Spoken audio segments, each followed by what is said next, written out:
हेल' friends खुलुमबाय दिनै आं मोनसे डकुमेन्ट गोमानायनि मोनसे भिडिअ लानानै फैदों बे डकुमेन्ट गोमाजानाय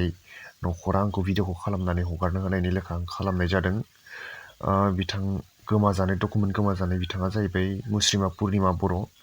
खारवानि जोंनि बर'मा खारवा दा बिथाङा मैया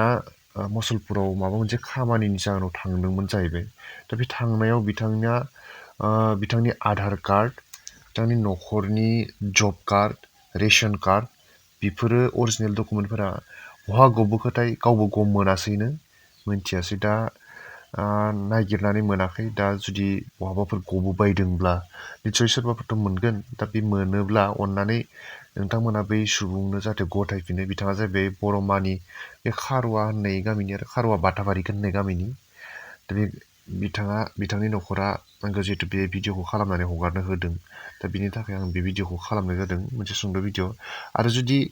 सोरबाफोर मोनबाय बायोब्ला अननानै नैबे कन्टेक्ट नाम्बाराव कल खालामहरबानो जाबाय 8011521311 गोजोन्थों।